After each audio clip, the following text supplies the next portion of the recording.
চট্টগ্রামে ভালো কিছুর ইঙ্গিত দিচ্ছে শাকিব খানের ঢাকা ক্যাপিটালসের খেলোয়াড়দের শারীরিক ভাষা। শারীরিক ভাষাটা আসলে কি, কিসের ইঙ্গিত দিচ্ছে আসলে খেলোয়াড়েরা? চলেন বিস্তারিত আলোচনা করি আজকের এই ভিডিওতে। আপনাদের সাথে রয়েছি আমি ওয়াসিম। ভিউয়ার্স, একটি জয় যে কোনো সময় যে কোনো মুহূর্তের পরিস্থিতি পাল্টে দিতে পারে। টানা 1 থেকে 6 নাম্বার ম্যাচ হারার পর যে কোনো দলের যে কোনো খেলোয়াড়ের মন মানসিকতা, আত্মবিশ্বাস একেবারে তলানিতে গিয়ে ঠেকতে পারে। আবার ঠিক সেই জায়গা থেকেও ভালো একটা জয় দারুণ একটা কামব্যাক এনে দিতে পারে। ঠিক সেরকমটাই ঘটেছে শাকিব খানের ঢাকা ক্যাপিটালসের বেলায়।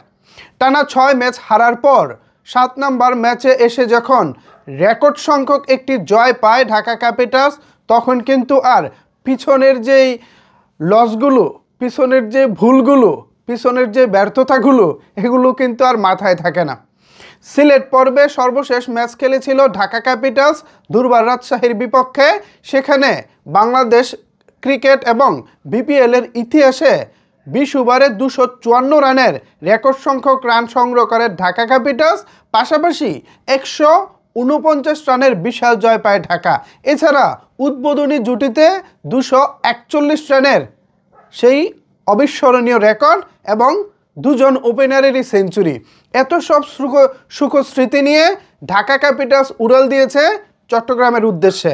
গতকালকেই তারা চট্টগ্রামে সেফলি পৌঁছেছেন এবং আজকে সকালে তারা অনুশীলনে চট্টগ্রামে ঘাম জড়িয়েছেন। এখানেই মূলত খেলোয়াড়দের শারীরিক ভাষাটা বেশ ভালোভাবেই ফুটে উঠেছে। শারীরিক ভাষাটা মূলত এরকম যে আপনি মুখে বলতে চাচ্ছেন না, বাট আপনার শরীর দেখে, আপনার শরীরের অঙ্গভঙ্গি, নাড়াচাড়া দেখে বিভিন্ন কিছু বোঝায়। ক্রিকেটারদের শারীরিক ভাষা দেখে যেটা মনে হয়েছে, তারা খুবই চনমনে, খুবই আত্মবিশ্বাসী এবং এই মুহূর্তে তারা কোনো প্রকার কোনো টেনশনে নাই। দারুণ কিছু করতে আগামীকালকে তারা বরিশালের বিপক্ষে মাঠে নামতে মুখিয়ে আছেন। আমরা তো এরকম ঢাকাকেই চেয়েছিলাম, যে ঢাকা সত্যিকার অর্থে আত্মবিশ্বাস নিয়ে মাঠে নামবে।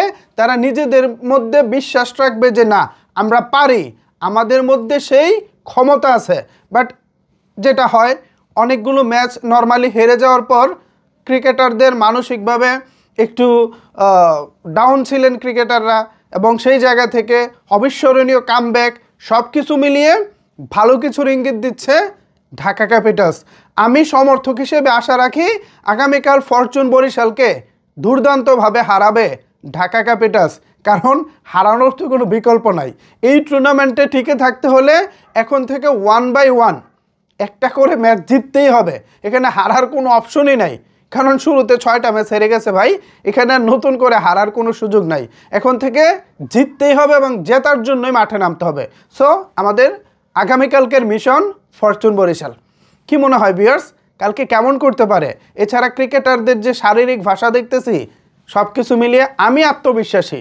আমি আশা রাখি দারুণ কিছু হবে।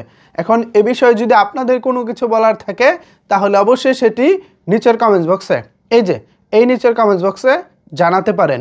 ধন্যবাদ সবাইকে এতক্ষণ আমার সাথে থাকার জন্য।